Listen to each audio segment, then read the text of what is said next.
जय हिंद। पॉलिटी का next video विधानसभा शुरू करने जा रहे हैं। जैसे कि केंद्रीय संसद पड़ा, संसद के दो सदन होते हैं, लोकसभा और राज्यसभा। लोकसभा निम्न सदन होता है, प्रथम सदन होता है, और राज्यसभा उच्च सदन होता है। उसी प्रकार जैसे केंद्र में संसद होती है, राज्यों में राज्यों का विधानमंडल होता है। विधानमंडल में राज्यपाल आता है, विधानसभा आती है और विधान परिषद आती है। हम पढ़ने जा रहे हैं विधानसभा। विधानसभा जो केंद्र में लोकसभा होती है उसके समान होती है। लोकसभा पूरे भारत की होती है, जबकि विधानसभा अलग अलग राज्यों की अपनी अपनी विधानसभा होती है। विधानसभा को निम्न सदन कहते हैं, प्रथम सदन कहते हैं, प्रतिनिधि सदन कहते हैं और अस्थायी सदन कहते हैं। निम्न, प्रथम, प्रतिनिधि सदन और अस्थायी सदन कहते हैं। जैसे विधान परिषद का गठन अनुच्छेद 169 पे हुआ, वैसे ही इसका गठन, विधानसभा का जो गठन है, गठन अनुच्छेद 170 में होगा।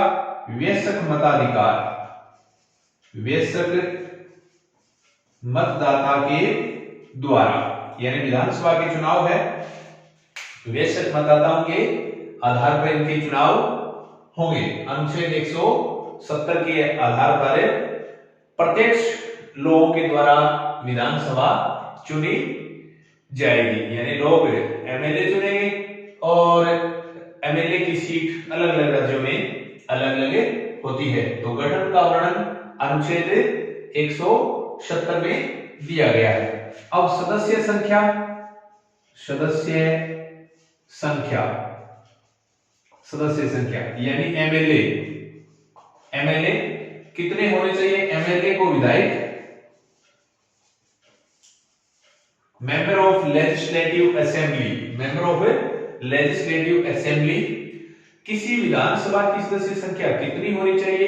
इसके लिए संविधान में प्रावधान है अधिक से अधिक, अधिक का प्रावधान है अधिक से अधिक 500, 500 से ज्यादा नहीं हो सकते हैं। इसलिए सबसे ज्यादा यूपी में है 403, सबसे ज्यादा यूपी में है 403। कम का प्रावधान है कम में 60, कम में 60, यानी किसी राज्य की विधानसभा में अधिकतम सदस्य संख्या 500 हो सकती है।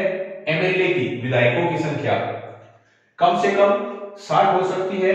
भारत में सबसे ज्यादा एमएलए वाला राज्य यूपी है, वहां 403 है। कम, कम क्या है? तो कम पांडिचेरी में है। पांडिचेरी, जिसे पुदुचेरी भी कहते हैं, पांडिचेरी में 30।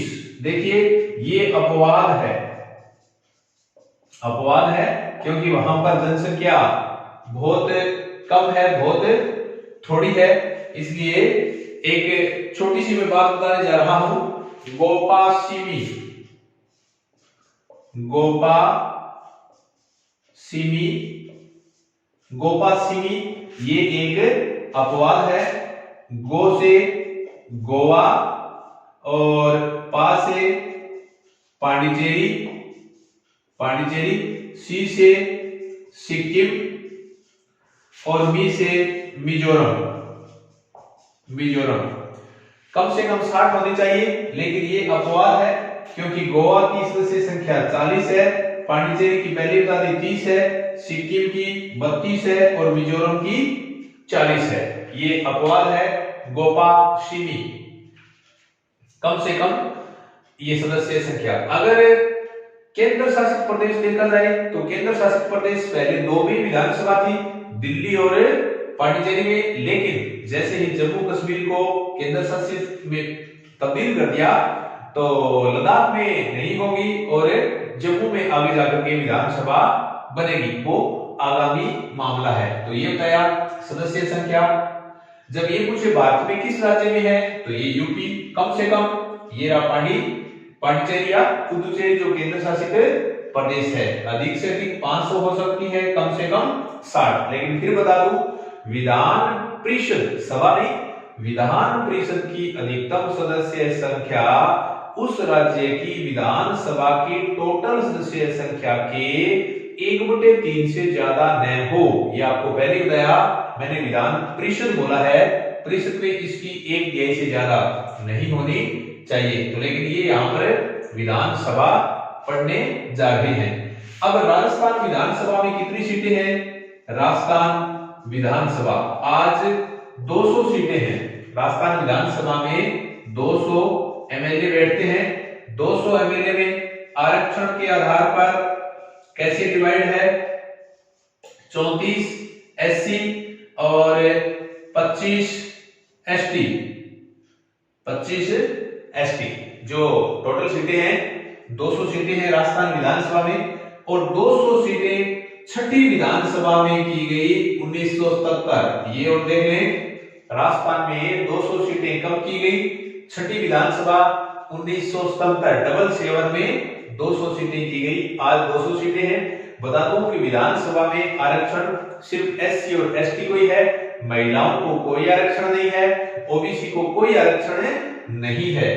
तो एससी को 34, एससी की सीटें 34 और एसटी की सीटें 25। ये जनसंख्या के आधार पर होती है, और ये आरक्षण की व्यवस्था परिसीमन आयोग करता है। परिसीमन आयोग, परिसीमन आयोग की नियुक्ति राष्ट्रपति करता है। निर्वाचन आयोग, भारत का जो मुख्य निर्वाचन आयोग होता है वो उसका अध्यक्ष होता है। प्रत्येक 10 वर्ष के बाद, प्रत्येक जनगणना के बाद एक परिसीमन आयोग की नियुक्ति की जाती है। उसमें 3 सदस्य होते हैं। अनुच्छेद 82 में परिसीमन आयोग का वर्णन किया गया है। आज तक 4 ही बार परिसीमन हुआ है, 1952, 62, 72, 2002। तो 2002 के आधार पर ये है। तो सीटों का आरक्षण दोबारा बता दूं, सीटों को आरक्षित करने का अधिकार परिसीमन आयोग के पास होता है कि कौन सी सीट एससी की आएगी और कौन सी एसटी की आएगी। ये सुविधा के आधार पर जनसंख्या को देखते हुए की जाती है। तो राजस्थान में 200 सीट टोटल है जो 1977 में बनाई गई। छठी विधानसभा थी। 200 में से 34 एससी की रिजर्वेशन है, 25 एसटी की रिजर्वेशन है।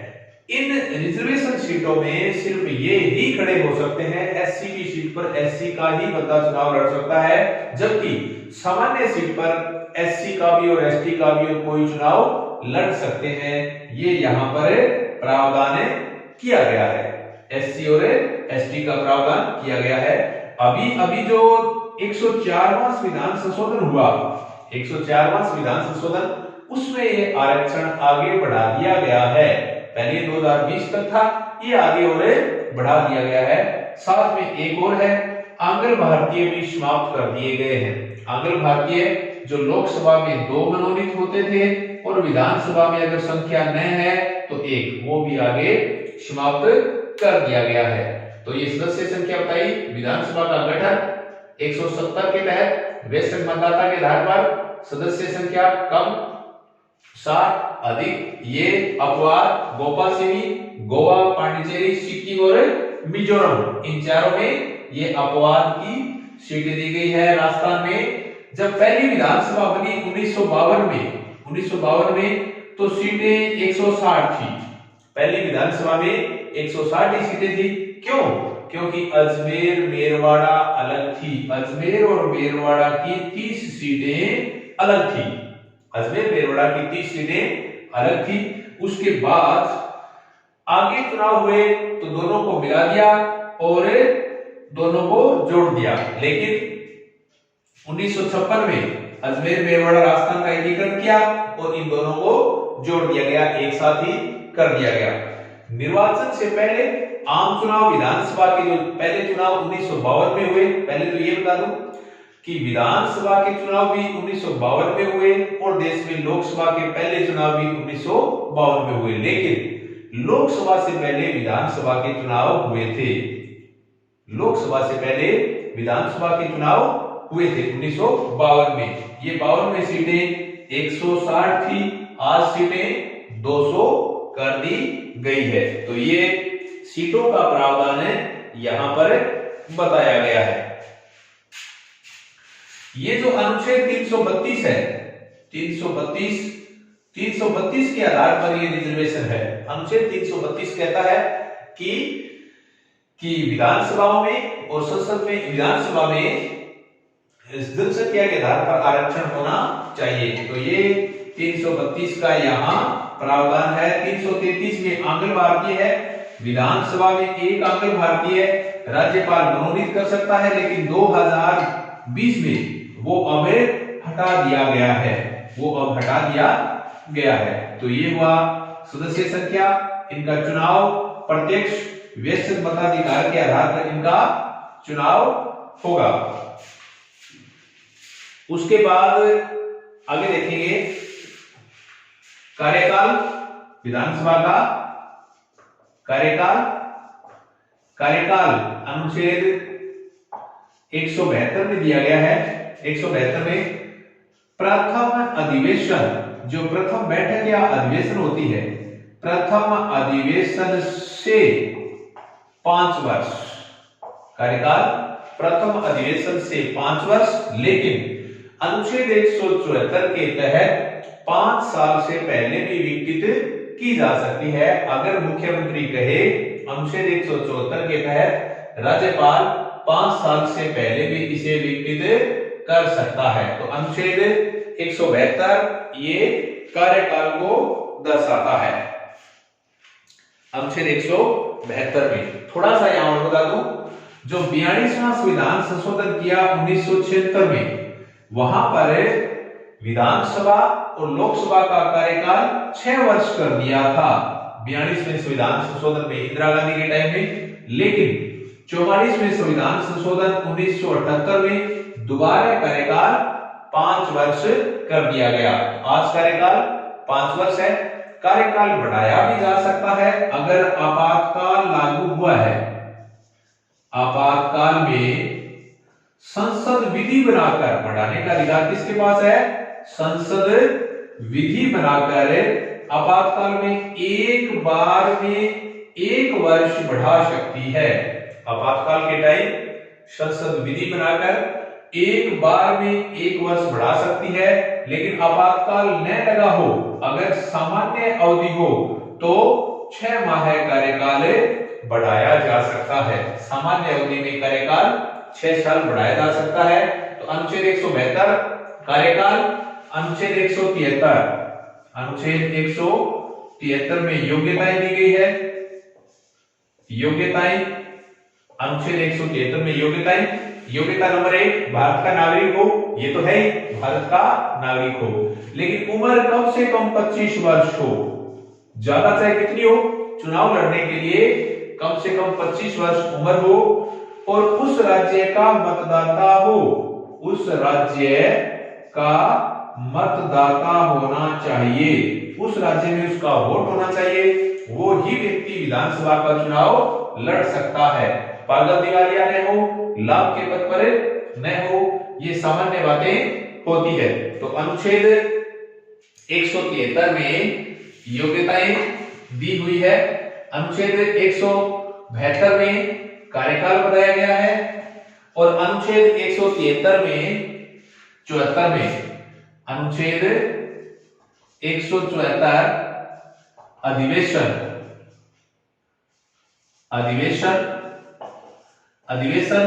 राज्यपाल बुलाता है। राज्यपाल अधिवेशन बुलाएगा। साल में 2 अधिवेशन होने जरूरी है। 2 में 6 माह से ज्यादा अंतराल न हो, 2 अधिवेशन होने चाहिए, और 6 माह से ज्यादा गैप नहीं होना चाहिए, ज्यादा अंतराल नहीं होना चाहिए। अनुच्छेद 175 में संदेश भेजना या दोनों सत्रों को एक साथ अभिभाषित करना। देखिए जैसे अनुच्छेद 86 के तहत राष्ट्रपति संसद को संदेश भेजता है, वैसे ही अनुच्छेद 176 के तहत राज्यपाल विधानसभा को संदेश भेजता है। तो संदेश भेजने की शक्ति अनुच्छेद 176, कौन भेजेगा संदेश? राज्यपाल भेजेगा। अभिभाषित कौन करेगा? यानी भाषण कौन देगा? राज्यपाल देगा। दोनों अधिवेशन, अगर दो सदन है विधानसभा और विधान परिषद, तो भी साथ में अभिभाषित कर सकता है। लेकिन अनुच्छेद ये 175 है, संदेश 175 है। अनुच्छेद 176 में होता है विशेष अभिभाषण। विशेष अभिभाषण जैसे अनुच्छेद 87 में राष्ट्रपति नई लोकसभा के पहले सत्र को और प्रत्येक वर्ष के पहले सत्र को अभिभाषित करता है, वैसे ही अनुच्छेद 176, ये देखिए ऊपर वाला 175 था, 175 में संदेश भेजता है, लेकिन 176 में क्या है? विशेष अभिभाषण। विशेष अभिभाषण क्या होता है? हर साल का पहला और निर्वाचन के बाद पहला, निर्वाचन के बाद पहली बैठक होगी तो, और हर साल का पहला, ये विशेष अभिभाषण होता है। कौन देता है विशेष अभिभाषण? ये राज्यपाल देता है। तो अनुच्छेद 172 कार्यकाल, 173 योग्यताएं, 174 अधिवेशन, 176 संदेश भेजना या अभिभाषित करना, 176 विशेष अभिभाषण। विशेष अभिभाषण क्या होता है? नई विधानसभा का पहला सत्र, हर वर्ष का पहला सत्र, राज्यपाल इसे अभिभाषित करता है।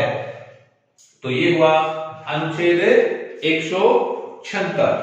अनुच्छेद 176 इसमें ये बताया गया है। 176 में विशेष अधिवेशन, विशेष सत्र बताया गया है।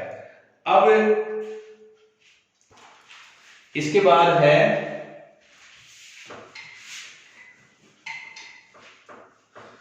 कोई भी विधायक अगर बिना सूचना दिए, कोई विधायक बिना सूचना दिए 60 दिन तक अनुपस्थित रह जाए तो उसकी सदस्यता रद्द कर दी जाती है।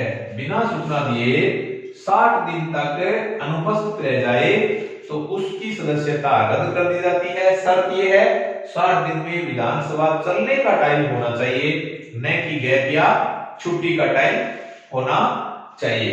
जो सदस्य है, जो विधानसभा के सदस्य है, इनको शपथ कौन दिलाता है? Pro tem speaker. Pro tem speaker, pro tem speaker को अस्थायी अध्यक्ष कहते हैं। अस्थायी अध्यक्ष वो व्यक्ति होता है जो सबसे वरिष्ठ माना जाता है। सदस्यों में सबसे वरिष्ठ सदस्य। प्रोटेम स्पीकर को नियुक्त कौन करता है? राज्यपाल करता है। प्रोटेम स्पीकर को नियुक्त कौन करेगा? राज्यपाल नियुक्त करेगा। प्रोटेम स्पीकर कौन होगा?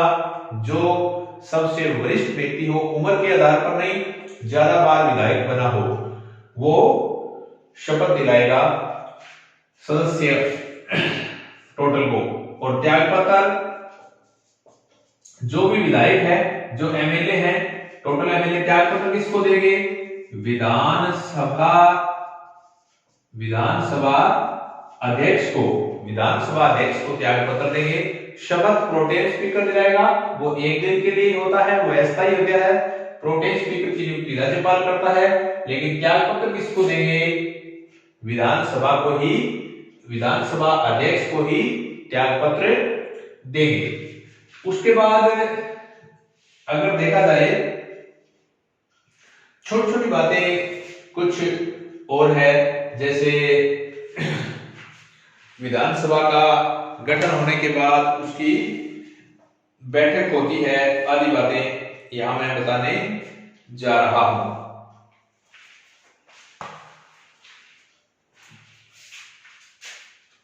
जमानत राशि, जमानत राशि जब विधानसभा का फॉर्म भरते हैं, विधानसभा का फॉर्म भरते हैं तो उस टाइम जमानत राशि जो जनरल है, जनरल को 10,000 रुपए देनी होती है और एससी और एसटी को 5,000 रुपए जमानत राशि भरनी होती है। एससी और एसटी को 5,000 रुपए जमानत राशि भरनी होती है। एमएलए यानी विधायक राष्ट्रपति के चुनाव में भाग लेते हैं, लेकिन निर्वाचित एमएलए ही राष्ट्रपति के चुनाव में भाग लेते हैं। अन्य कोई एमएलए जैसे मनोनीत एमएलए हैं तो वो राष्ट्रपति के चुनाव में भाग नहीं लेंगे। ओनली निर्वाचित एमएलए ही भाग ले सकते हैं।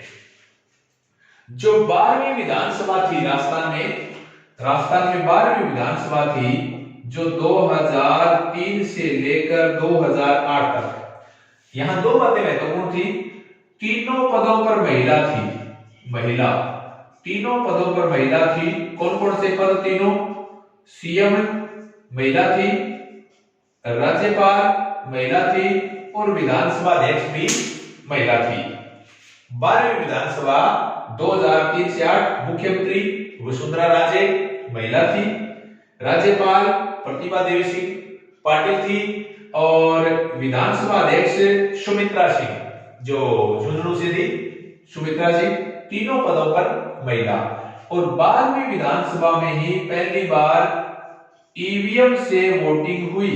राजस्थान में 12वीं विधानसभा में ही पहली बार ईवीएम से वोटिंग हुई थी। इलेक्ट्रॉनिक वोटिंग मशीन्स के माध्यम से वोटिंग हुई थी। देश में लोकसभा और विधानसभा की सीटें 2026 तक यही रहेगी। 2026 तक, क्योंकि 84वां संविधान संशोधन 2002 ये कहता है कि 2026 तक इनकी सीटें नो चेंज रहेगी। अगर कोई विधायक है तो उन यानी एमएलए उनके दल बदल से संबंधित अंतिम शक्ति विधानसभा अध्यक्ष के पास होती है, तो वो आगे बढ़ेंगे। विधानसभा अध्यक्ष अलग से बढ़ेंगे, राजस्थान का आंकड़ा भी अलग से बढ़ेंगे। आज के इस टॉपिक में इतना ही। उम्मीद करता हूं आपको अवश्य ही पसंद आया होगा। अगर पसंद आए तो चैनल को सब्सक्राइब कीजिए और वीडियो को ज्यादा से ज्यादा शेयर कीजिए। जय हिंद, धन्यवाद दोस्तों।